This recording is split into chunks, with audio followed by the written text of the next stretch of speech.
The views and opinions expressed during Love and Life with Lana and Dave are those only of the speakers and guests and do not necessarily reflect the official policy or the position of our podcast hosts or affiliates. Any content provided is not intended to malign any religion, ethnic group, club, organization, company, individual, anyone, or anything. All right, let's do it.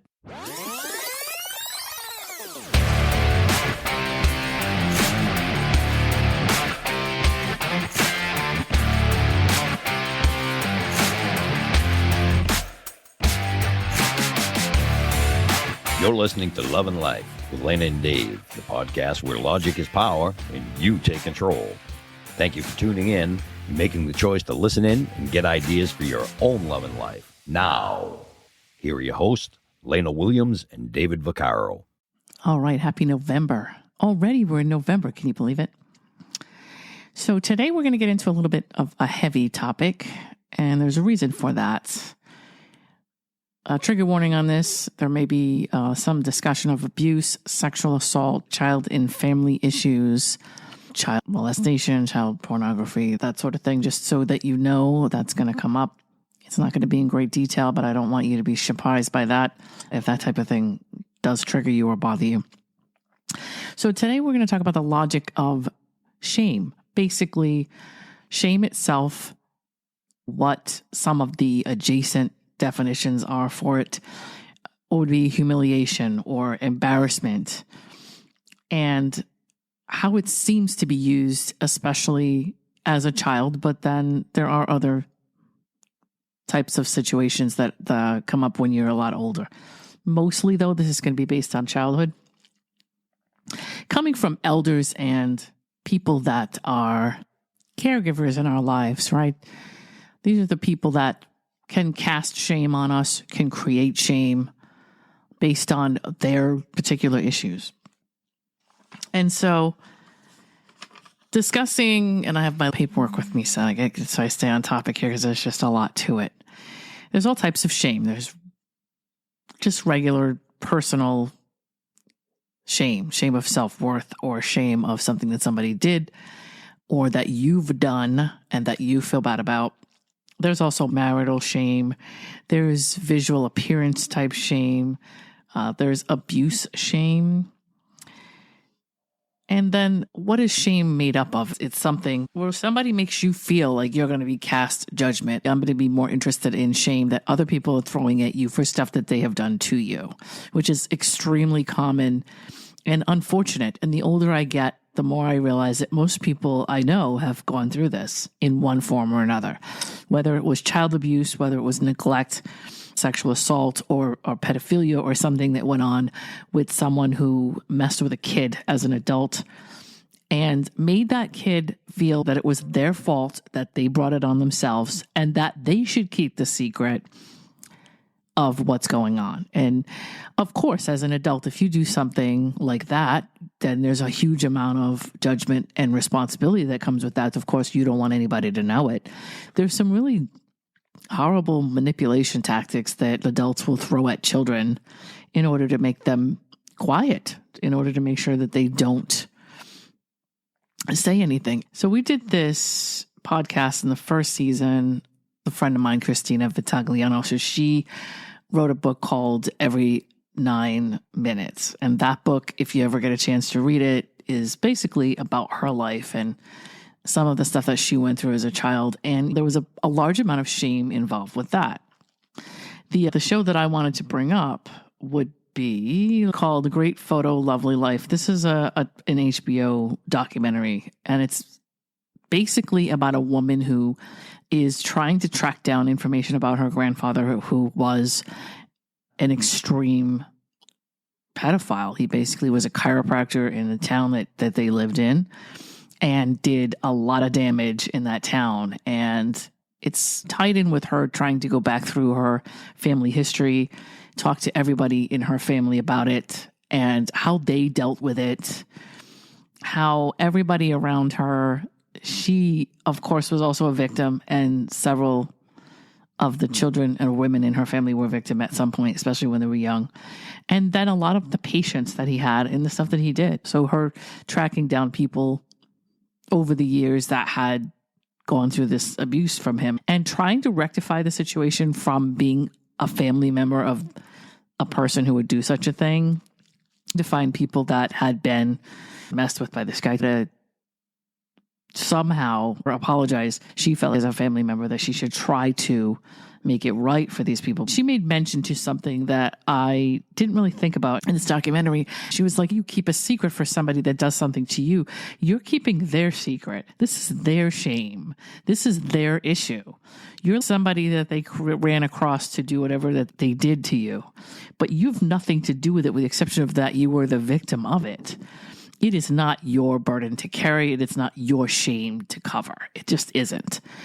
And so as you get older, within a supportive system and in a safe space around people that will understand, you should absolutely tell people about it, because it is not something that you should keep a secret. As a matter of fact, the more you keep that secret, the more that person gets away with what they did. It's a powerful thing for them to have that secret kept. And so we've been watching several documentaries over the years as the Gen X generation, even the Boomer generation, and some millennials have seen several documentaries from, I'd say, even like as far back as the 60s, 70s, 80s, 90s, of things that we thought as children were just perfectly fine, stuff that we saw on TV.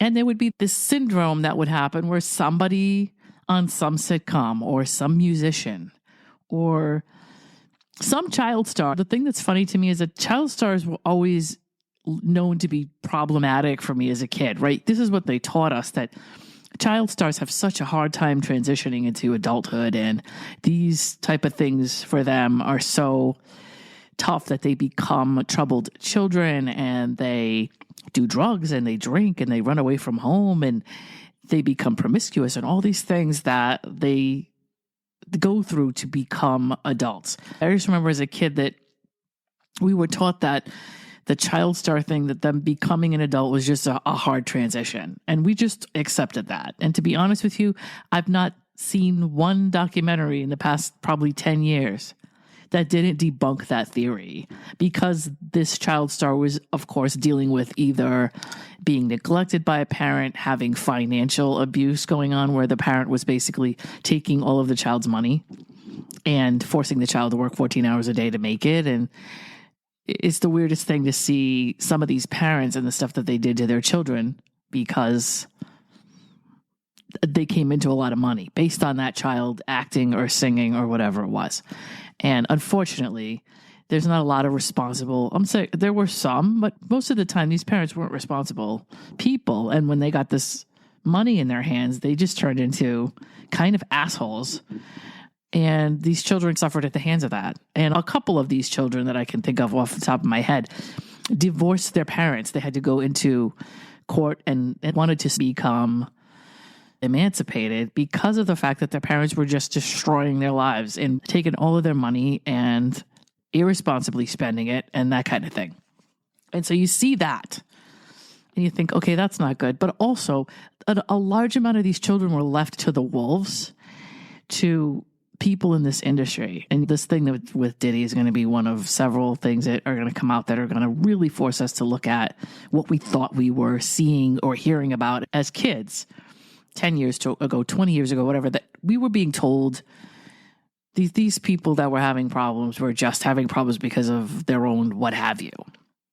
When I bring up Justin Bieber, because this kid went through a typical transition, every single one of them up until now, back to the Kids on Different Strokes and back to Shirley Temple, and a lot of child stars went through this transition. Judy Garland's another one that was typical. They started drinking and doing drugs and being promiscuous. And then the industry would look at them and say, look at this person. This person's got to get their shit together. Otherwise, they're not going to work anymore.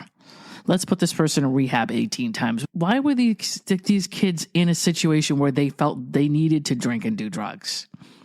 They had the money to do it, or they were around these type of people. And you see a lot of these documentaries with children that were born and raised in homes with people that were just on drugs all the time. And they were part of these parties. And you can go look at Drew Barrymore's life and see what I'm talking about when it comes to that. A lot of these children were in nightclubs before they were 10 years old. That's just insanity. When you have somebody that isn't even a teen, not even a preteen, which developmentally is just like crazy that somebody would have that much of responsibility on them and would be doing things like that. But because they were exposed to that sort of thing and because they were raised around it, what do you expect these children to do, right? So some of them have committed suicide and some of them have ended up in rehab and some of them have been given gag orders and can't speak and all kinds of stuff like that. I go back to Justin Bieber and say he took that typical transition of he went from a kid, he was making a lot of money. It's somewhere around his early teens, stuff started to go off track for him. And everybody just looked at him and went, typical child star. He was too young when he became famous and blah, blah, blah. This is the way it works. And we all just accepted that like we do everything else, like Amanda Bynes and like some of these other kids. And technically, a lot of these children were messed with. They were just messed with, molested or something by somebody who should have been paying attention, by somebody who should have been taking care of them, and neglected by somebody who should have been watching what was going on and wasn't.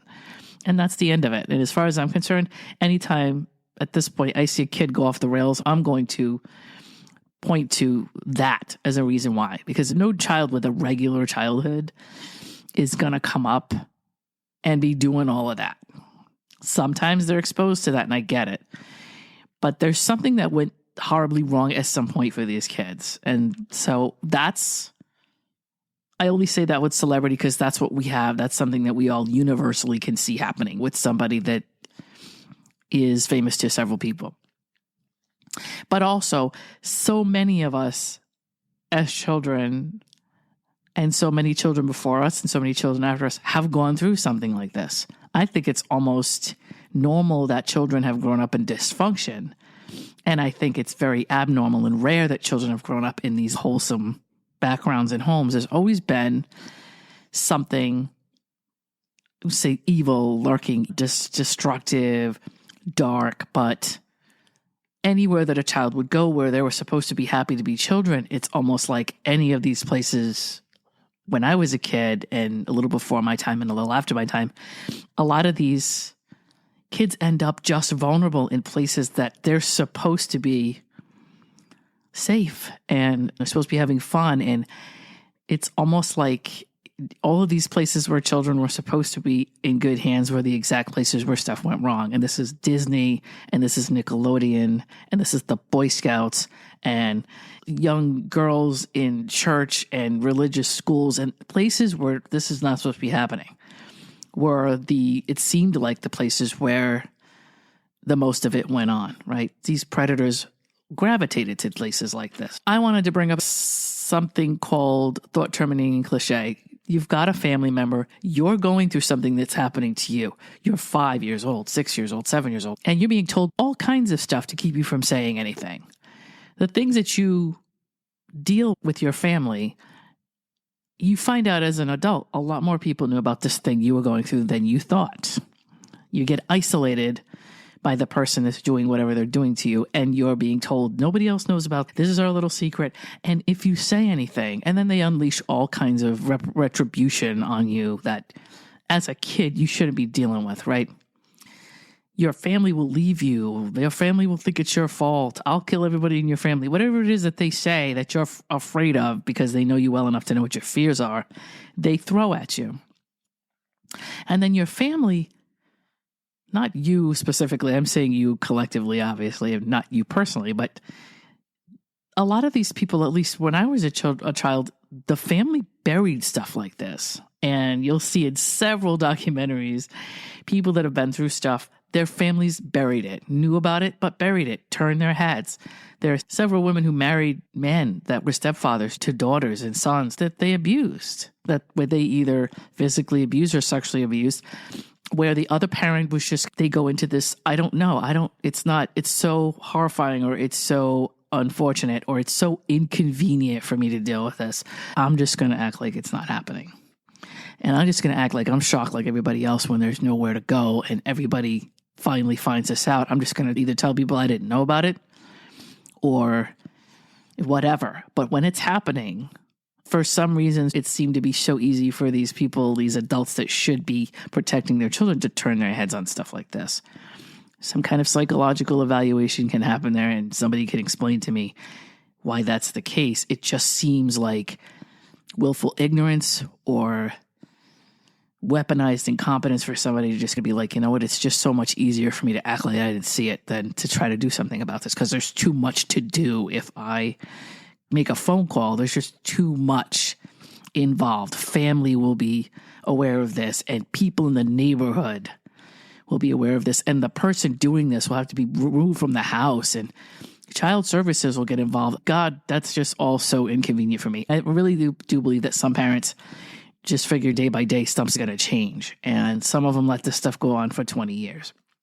So protecting the family at any cost is a very old trope that most of us have heard in one way or the other. Let's protect this family at any cost. We got to make sure the family's protected. We got to keep, one of my favorite phrases, and I don't mean favorite because I like it, favorite because it's total sarcasm, is we need to keep this within the family. We'll handle this ourselves. We don't need other people to know what's happening here. We'll deal with this within the family. Sure, that makes total sense. But I've heard that several times from my own family, in fact, at times. Maybe they fear identity issues, these adults. If I'm the type of person that allows this to happen, or I'm the type of person who brought somebody into this environment, I have a shitty sense of who I should date and who I should marry. I don't pick very good people. Maybe I'm a victim of abuse. Maybe I'm a victim that can't screen properly for the right person in my life as I get older because of what I've been through. I don't know what a real relationship looks like. So I pick somebody and bring them into my house that is doing damage to my children, not to mention me. It's very obviously there are people who are in fear of somebody who's abusing them to the point where they're worried about being killed. That's a whole nother story. And I'm not saying that doesn't happen, because it does. Independent of that, the person is probably, if I admit this, or if I realize this, or if I act like this is happening, then that makes me have to question my judgment and myself and what kind of people I bring around. So if I just act like I don't see any of this, then I don't have to face my own choices for who I brought around my children. Maybe identity issues are part of this. Identity issues are part of a lot of shame for people, whether it's political, which we're dealing with right now because we just had the election, where somebody chooses a candidate and they double down several times on that candidate, and you're just like, how could you, here's a bunch of stuff that you know is going on here. How could you just continue? And it's almost like, because I chose this person, so my identity is at stake. If I change my mind, if I concede, if I give in and tell you that I'm wrong, then that puts my identity at risk. I think a lot of people, honestly, are very worried about their own identity in their own perception. Who am I to me if I change my mind about this? Everybody has to belong to something. And if they change their mind about something, then they don't know where they belong. And that's just like a horrible thing to some people, to put themselves in a position where they don't know what they're affiliated with and they don't know who they are and what they should be doing. So there are people that will double down on stuff that doesn't make any sense, just because it's easier to double down and scream at the other person than it is to question yourself about what you've been aware of and unable or unwilling to change based on new information, right? Indirect judgment is also something that parents have a problem with. I'm being judged indirectly by somebody outside my family. My own mom has done this, where depending on what I wear out in public, I've had my said, what kind of person would I be if I let my daughter go out looking like this? A pair of shoes that I liked and I didn't want to get rid of. She would have a very big problem with somebody knowing that she was the person that gave birth to the person wearing these shoes. This was a thing for her. And I would say, I don't think anybody that sees these shoes are going to know who you are, because you're not going to be there. I don't think a lot of people know who my mom is that are going to be seeing the shoes. I don't think anybody's going to be looking at my feet. They're going to be honest with you. So we used to go back and forth about stuff like that. If I had a pair of shoes, like I said, that I wore too much because I loved them and I needed to get rid of them and she thought I did, she would have a thing about people seeing these shoes on me. Even in my 20s when I wasn't living at home. It's one thing when you're living at home when you're in your teens and you're wearing a pair of shoes that are bad, that your mom could be looked at as somebody who doesn't buy you new stuff. I get that. But in my 20s, I was having this conversation where I live on my own. And these shoes are shoes that I bought or you bought for me when I was 18. And maybe I'm now 21 and I'm still wearing them because I like them. Nobody's going to judge you based on that. They're going to wonder what my problem is, not you. I don't even live at home anymore. But anyway, we would have these arguments. There's indirect shame involved with stuff like this, where they have the shame of what's happening to their children or what's happening in their household, but then they've got the additional shame of the rest of the family or people in the neighborhood or people at school or at church or down the street at the grocery store, somebody knowing indirectly that you did something that caused your children harm. You made a decision that brought that into your house, and then you also made a second decision not to do anything about it for however long. And the longer it goes on, the worse it gets and the more shameful it becomes, right? There's denial as well, because some people don't want to face the truth. And it goes back to the beginning of it being inconvenient. It's called the ostrich syndrome of, I'm just going to act like I'm not here and this isn't happening. Because it's just easier for me to just put my head down and act like I don't see it. Maybe the person that they marry and bring into the house puts them in a different tax bracket. Maybe you don't have as much as a child. Maybe you don't have toys on Christmas, or maybe it's not as easy to buy food, put on the table, that kind of thing. And when you meet somebody that can give you all of that, you just decide it's a trade-off for you. It's just to have this crap going on because you're living better. And some people really do. Maybe they think they can't do any better or whatever the case may be. Of course, I don't care because you're putting your children at risk. And so it's too bad if you feel like you can't do any better. Like your children are innocent and have nothing to do with this. And so now they go under the bus tire just because of something you think you deserve. So it almost doesn't matter how you feel about it. It's if your children are suffering, your children are suffering. Deal with it. But anyway. Also, timeline issues. There are people that when you get older and you say, hey, like this thing happened to me, people will shame you with timeline and tell you, oh, that was 20 years ago. Why didn't you say anything then? That's a thought terminating cliche right there to say it shuts you up. They don't want to hear about it. If you tell people what happened to you, you get a very interesting mixed reaction. People that don't like what they're hearing and feel bad or whatever the case may be, they'll push back on you because you're telling the story. And when you think about that, it's a common response, but when you think about it, it's insanity. You're telling somebody, listen, when I was 5, 6, 7, 8, 9, 10, I was molested by somebody, my uncle, my stepfather, my actual father, my grandfather, and they start throwing at you accusations that they don't believe you because it was so long ago. You're seeking attention. That's a fun one. Why would you want that kind of attention? Why would anybody seek that kind of attention on purpose? I don't know why anybody would be accused of that, but some people will say that to you. Yes, it was 20 years ago, it was 15 years ago. Why didn't you do anything about it?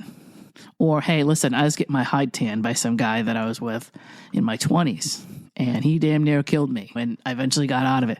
Why didn't you get out of it sooner? Why couldn't you just leave? There's a guy by the name of Steve Hassan, and there's a piece of literature called the bite model. And it's just a scientific explanation of how somebody gets wrapped up in something that they wouldn't have signed up for if they had known about it going in. But over time, they got worn down by different things. And the bite model is BITE. There's 4 different stages of the bite model that show you from the beginning how somebody isolates you and brainwashes you. And at some point, psychologically, you just feel like you can't leave. And it's an ability to do that. Most of the time, it gets used in cult talk, but it's also what they call cult of one, something where you can be with an abuser and they can do this to you directly. And it's the same effect.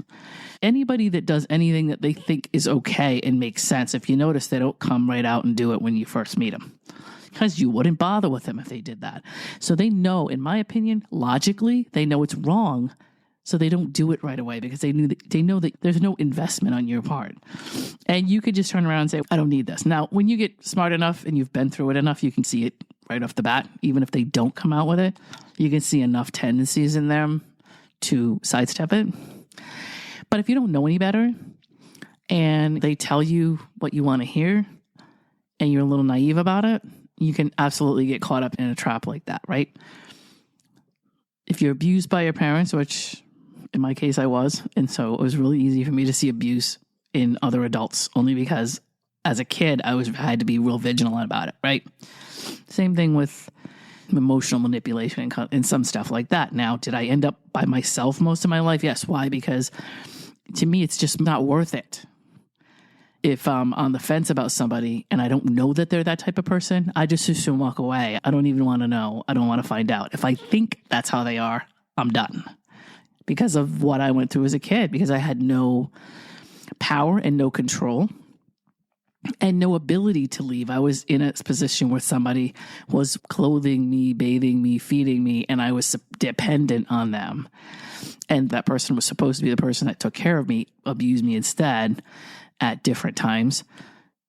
I don't ever want to be in a position like that again. Now, I'm probably not going to be, but it's strong enough for me that if I see it 10 miles down the road and it even looks like it's not legit, I'm not sticking around to find out whether it is or not. And if somebody ever tries to leverage me by saying, hey, I'll leave you if you don't give me what I want, my response is, can I help you leave? Can I pack a bag?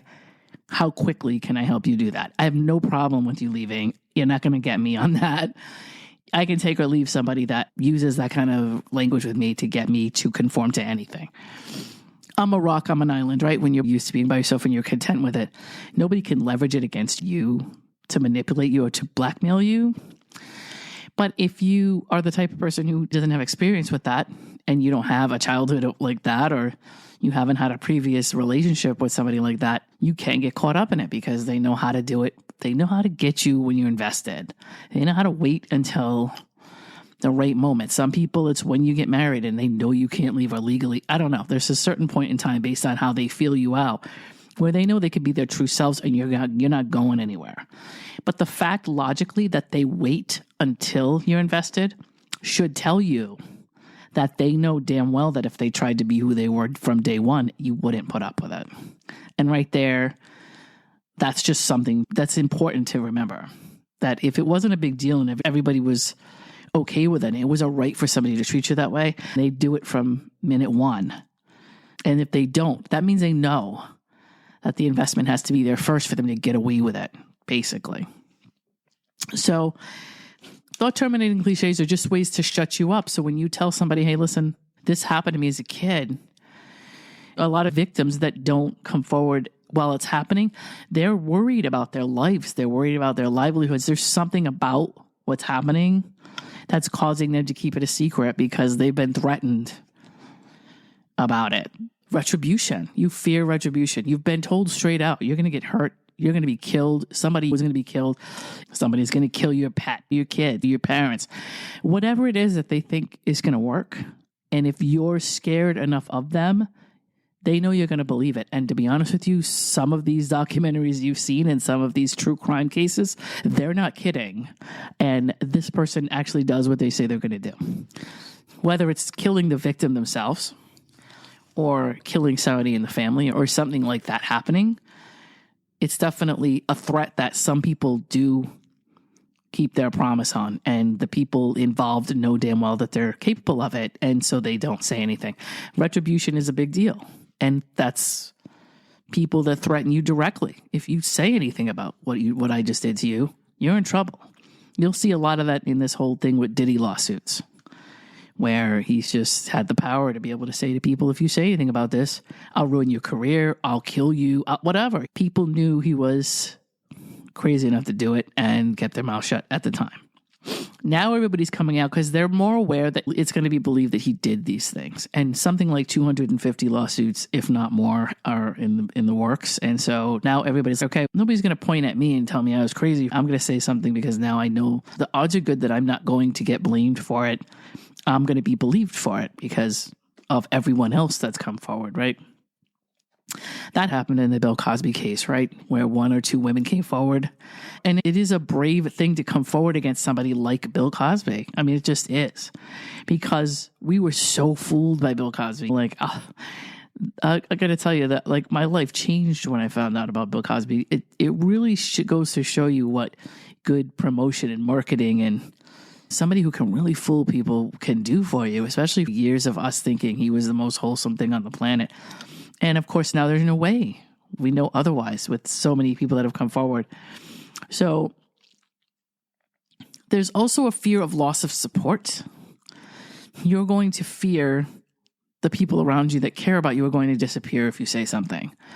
And I know that firsthand. My mother wasn't a monster. We all get our asses kicked as kids in the 60s and 70s. So it's not like I was the only one, but there were people who loved my mother and thought she was the best thing since sliced bread. And if I said something about her, they would argue with me. They would say, there's no way your mother's like that. They would. And it gives you that fear of, wow, my friends and some of my family will like ostracize me if I tell the truth about what's happening when nobody's around. If you ever notice that abusers or people that are manipulators, they're really social people and they're very gregarious and they're wonderful people when everybody else is around, and they just do a Jekyll and Hyde when everybody leaves. So Joan Crawford would be an example of that. They're entertainers and they have people over all the time and they're these social butterflies and everything's wonderful. And they can do this flip of a switch when everybody leaves. Okay, so I grew up with that. And there were people that I had as friends that really thought I was full of shit when I told them stories about my mother because of how wonderful she was when they were over. She fed them and gave them anything they wanted and sat and talked with them and all kinds of stuff like that. That she couldn't be the way she was behind closed doors if she was that way around them. And that does happen. So loss of support is a true fear where, oh my God, if I tell people this isn't as perfect as everybody thinks it is, it's going to fall back on me. People are going to start not believing me, and my support system is going to go bye-bye. I'm going to be isolated. You don't want that. I think of a school bully, right? Let's say there's some kid that keeps following you around in school. Now, I don't know how it is now. It's a little bit different, but when we were kids, there would be some kid that everybody was afraid of. And there was this dynamic that went on where the person they'd bully somebody who was obviously less savvy than they were, weaker than they were. There was always it would always go after somebody that like clearly couldn't defend themselves. And the bully topic is another story, but that's a dynamic of power and lesser power, right? That's something that happens in the schoolyards, but it's the first kind of example of something like that keeps on going throughout your life with different people. But that's where you first really see it. On the schoolyard, maybe when you're in elementary school, there'd be some kid that you fall under their radar, lucky you, and then they start harassing you. And you deal with this for the school year. Sometimes they redirect it to somebody else, sometimes they don't. But based on how you respond to them, they will adjust their behavior. And if they come after you and you go and tell someone else that they're bullying you, it just makes things worse for you. What ends up happening is that person takes them aside, sits them down. I don't know whether they tell the person who's bullying that you came to them or not, but for the most part, I've noticed that no matter who goes and tells the principal or one of the teachers or whatever, the kid will just take it out on the person they're bullying more. There's always going to be a point where you're by yourself and nobody's around. It's just the way it is. So you can have all the teachers and parents you want defend you. But at some point, this person's going to catch you. Now, bullying's more online. I don't know how it is now. I know when I was a kid, there was no other way for it to be. It was in person because that was all we had. And if you turned a corner, sometimes you would get lured into a place. Somebody else would lure you in. If the bully was good enough at bribing someone else to get you somewhere, eventually you were going to have to face this person one-on-one, and that was it. And there'd be nobody there to defend you or to make sure that you were okay. So the best way to deal with a bully is to just turn and go after them. You're afraid to do that because you're afraid you're going to get your ass kicked, right? I went through this with my sister. There was somebody bullying her when she was getting off the bus. I remember this. And she did tell my mother, and I think she did tell somebody at school, and it just continued and got worse. I got her on the phone one day and I said, listen, I think I had moved out by that time. And maybe it was like, her and I are 10 years apart. So she was like in her early teens. I think I was like in my early 20s. So I just said, what you need to do is just turn around and just kick the shit out of the person behind you that's bullying you. Because usually there's a group of kids, all right, there's the bully, and then there's a bunch of kids that like hang around the bully and they taunt you along with this bully, probably because they're worried about this energy getting pointed towards them. So if they become accomplices, then they're free. They're in the clear if they like help the bully out. So that's what they do. And I said, you don't want to say anything. What you want to do is just turn around. And if they're all harassing you, just turn around and be the first kid behind you. Don't say anything about it. Just do it. Then say, okay, who's next? Just do that. Because what's going to happen is if you tell people and you get parents involved, and you do want a record of it, obviously, because if this kid is going to be a douchebag his whole life, you obviously want some kind of record of everything that he's ever done, right? You want people to know about it. But at the end of the day, your parents can't come to school with you. The teachers can't come home with you. There's just like this point in time where nobody's going to be around and this bully's going to get you anyway. And the best way to do it is just diffuse it and go after it, right? That will change the dynamic. They'll probably leave you alone at that point. But the more you run from somebody, the more they chase you. And that's the dynamic I'm talking about. But the loss of support, it leaves a dread. And if you're a child that's dealing with adults that are abusive, there's a fear of telling people around you because you don't want your abuser to get more upset. You'd want support from your friends and family and people that care about you, but you don't want them to disbelieve you or do something to remove that support system, because once you're isolated, especially as a kid with an abusive parent, and they know you've said something, that's dangerous for you as a kid. But I brought up the bully just to bring up like that feeling of when you're being bullied as a kid, that fear, at least when I was a kid, how somebody in person could corner me somewhere, in a school, in a hallway, on a bus, somewhere, walking home, something. That weird fear is what makes you not want to tell people that somebody's bullying you, whether it's a teacher, a parent, or whatever. Obviously, with a bully, it's different because it's more of an even playing field with a kid. You do not want to put yourself in any jeopardy as a child and go after your abuser. That's not what I'm saying. That's definitely the wrong thing to do. But there is a fear of telling people what's going on and them believing that this is happening to you. More than likely, you would be believed. But when I was growing up, there were families that straight out did not believe children about stuff like this. Or they didn't want to, or they did, but they didn't want to do anything about it. I don't really know, but it just seemed like it was real hard to tell people what was going on back then.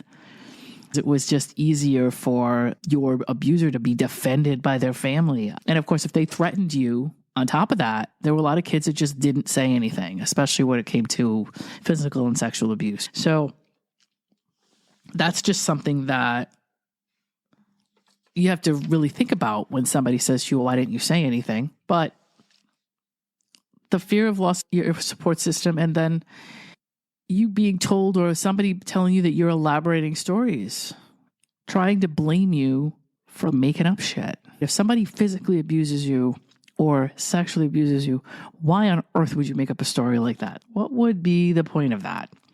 But for the longest time in the years that I grew up, it was very common for children to be blamed for making stuff up like that, to get away with whatever it was. The Menendez brothers is another story that I went back and looked at a second time, and I'm just as guilty as everybody else. When that happened, I was probably around 21 years old. To be honest with you, I wasn't sitting in front of the TV watching every little thing.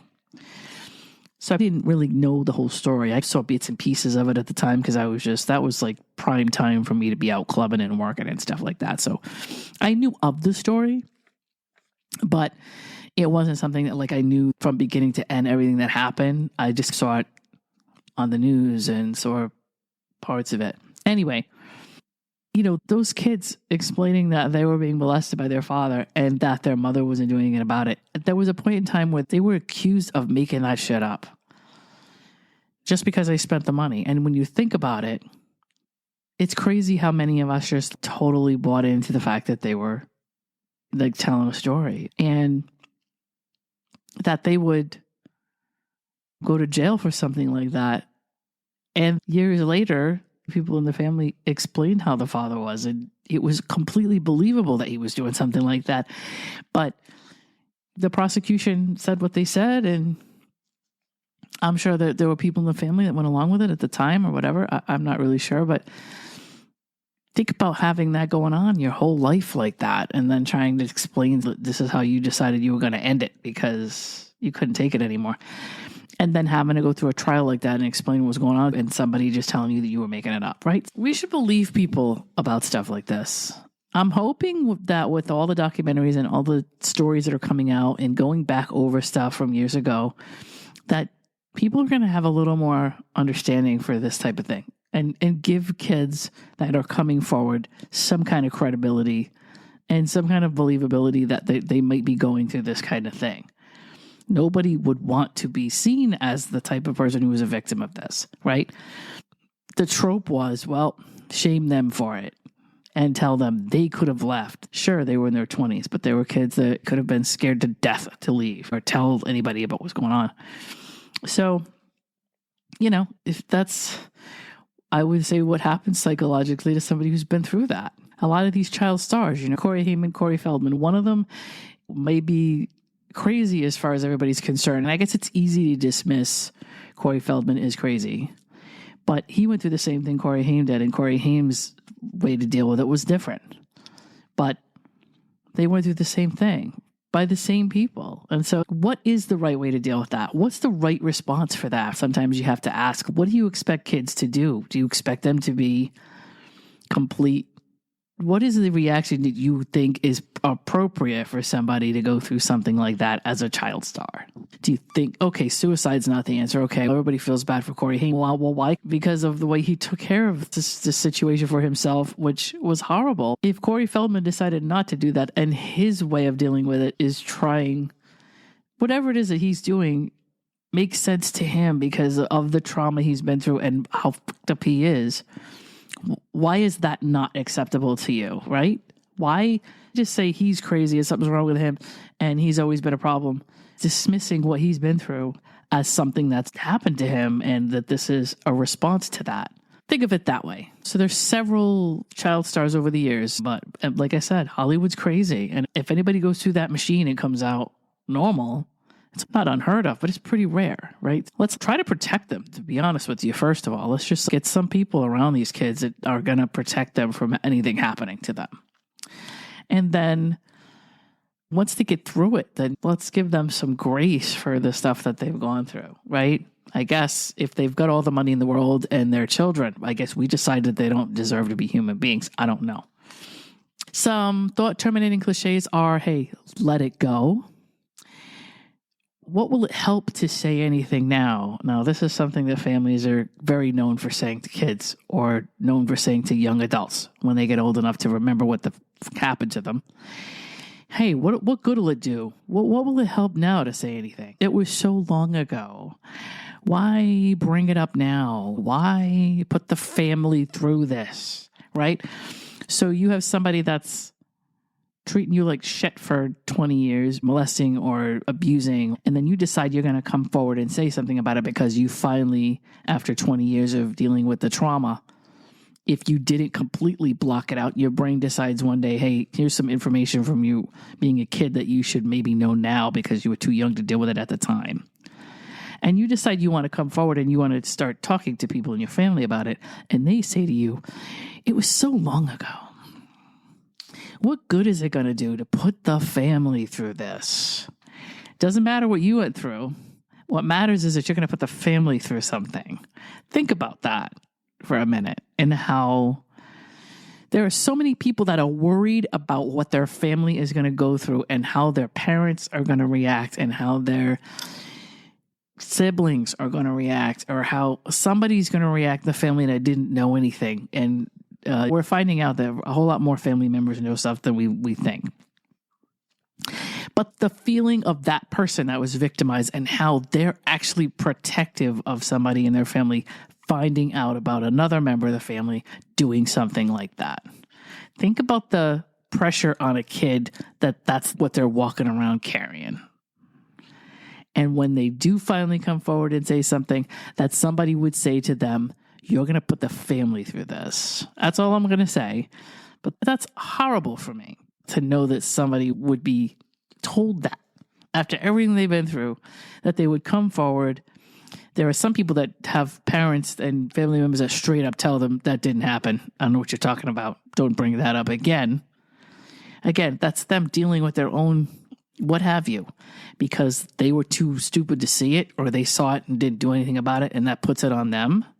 But if you were a kid that went through any of this stuff and somebody tells you that you're going to put them through hell by telling the truth, that's bullshit. That's just bullshit.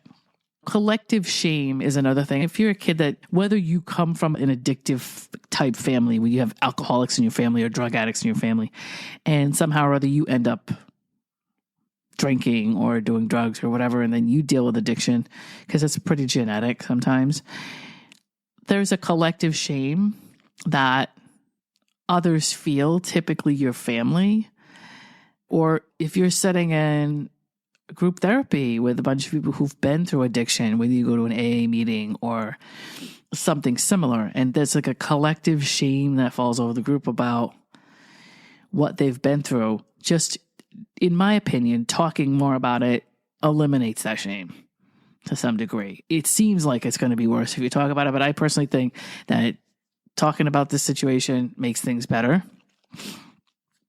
And at the end of the day, I just want to say that, I have to go back to marriage for a minute. There are people who have failed marriages and they think this is their fault. And I don't, if you marry somebody that's an asshole, or you marry somebody, let's say in your early 20s, and you and that person match for a little while and you guys have a nice life. And then at some point, one person grows and becomes a better person. The other person just doesn't.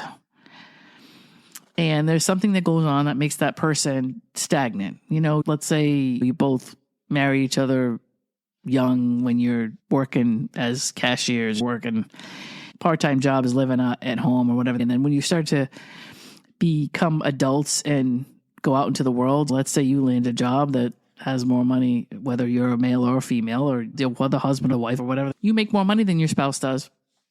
And your spouse is resentful of that, or something that makes your spouse insecure, where they decide that they're just going to make your life living hell because they don't like where you're at and you're not where you used to be, that kind of thing. You marry somebody that's a straight up abuser or alcoholic or a person who's cheating on you or whatever, you can't control that. That is not your side of the marriage. Now, somebody may cheat on you because of something you did, but it's still on them that they handled it the way they did. If things aren't going right in the marriage and they decide they're going to cheat on you, that's their choice. So they're doing that. You're not making them do anything. I really believe somebody making somebody do something is bullshit. You know what I mean? If you're having a problem in the marriage, you're cheating on somebody because you think it's fun and they cheat back at you. And honestly, I still don't think that's right. I still think that's their choice. They may want to get back at you and cheat on you back, but still their choice is their choice. How they choose to handle something that's happened in the marriage is the decision they made. So when somebody says, you made me do this, no, I don't buy that.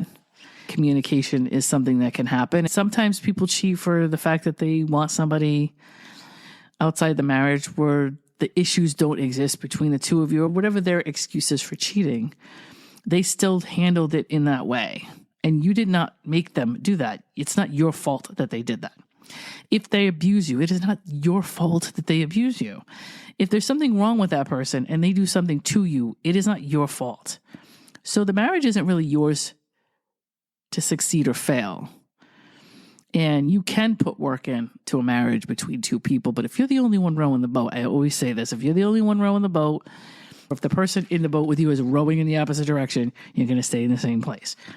It takes two to make the marriage work. And if you can't make it work because the other person refuses to be part of it, it's not your failure. You can't really take that as your responsibility. There are people that I don't know that it comes from religion or a social construct that we have as kids. Or you just don't want people to know that you got into a marriage and it didn't work. There's some kind of overall shame for that people feel. But I don't believe any relationship you're in, a marriage is legal and is a whole different story. But because there's a whole lot more shame to it not working out, you just can't make somebody else a better person. They have to do that. That's on them. And so you can only put yourself out there and make yourself better and try to work on your part of it. But if the other person has just no interest in it, in the end it fails, it's just really not your failure. As a matter of fact, it's their failure. It's if they don't want to be in the marriage at all, or they don't want to work on it, or they expect it to be easy and they have no interest in making an effort with things that go wrong. Obviously, if you're at a good marriage, it shouldn't feel like work, but sometimes things go wrong and stuff happens in marriages and nothing's perfect, right? So when something does happen and if you don't work on it together as a team and one person's trying to work on it and the other person decides to check out and the marriage fails, it is not your failure. That's all I can say. There's just no way logically that it can be something that is your fault, right? I just wanted to say that because I have friends older than me that come from that generation where they think the marriage not working out is like on their head. It's like they think they get this X next to their name because of it. And sure, the next person you meet and you talk about your life, I guess it can look like a downer to explain that you have had a marriage before and you're divorced. You don't want to go in ripping somebody else apart that you used to be married to, but to some degree, you can't possibly be responsible for both people. It can't be your fault, right? If you're the one that doesn't work on the marriage and you're the one that wants to check out, then sure, maybe the marriage is on you, unless you're dealing with somebody that doesn't want to change, doesn't want to improve, or wants to do something in this marriage that you want no part of, wants to cheat and wants you to be okay with it, or wants to live on the other side of the country and you don't want to be apart from them in that way. Then that's a decision that both of you make, but it's not your failure. The other thing that I brought up earlier was appearance and self-worth and self-insecurity and shame around that. If you're the type of kid that came from a background where somebody made you feel ashamed about something that you couldn't control, you shouldn't carry that as your shame as an adult. It just isn't on you. It's really on the person who did that to you. Somebody who wielded shame on you to get whatever it is. Maybe they wanted something. Maybe they wanted you to feel inferior to them. And usually that's due to insecurity. When somebody wants you to feel worse than they are, it's because they don't feel like they can be better. So they got to make sure everybody around them is worse. And that makes them feel elevated. And it's really weird. But for some reason, people feel like it's easier to do that sometimes, to put you down to make themselves feel more superior.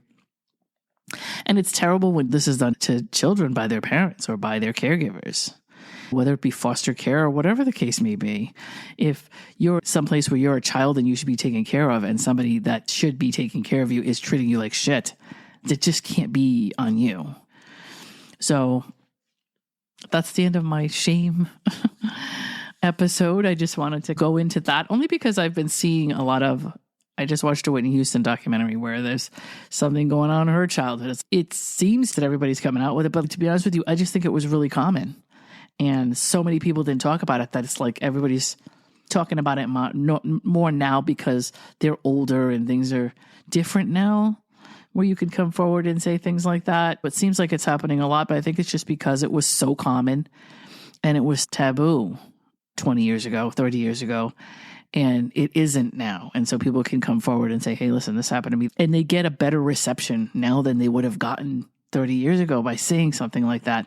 It does make people feel better to talk about their truth. There's no reason why they shouldn't. It is not something they should be ashamed of. It's something that happened to them. That the person who did it to them should be ashamed of it.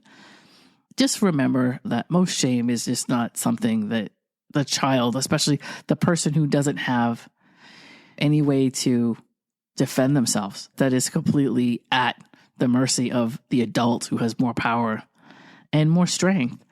that person is the person who should be ashamed of what they did. And never should it be the child that's victimized, right?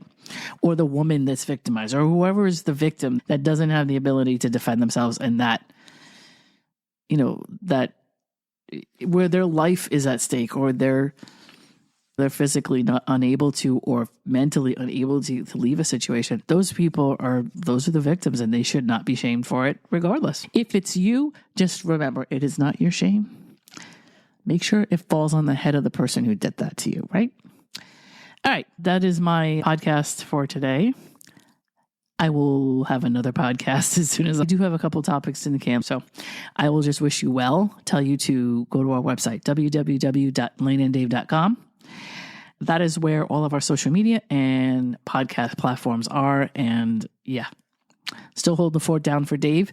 And I will talk to you soon. Have a great November. Bye-bye. Hey, you just listened to Love and Life with Lana and Dave. Thanks for joining us, and we hope you enjoyed it. If you did, please share the podcast, leave us a comment or review, and don't forget to subscribe so you don't miss any new content. We'll see you soon.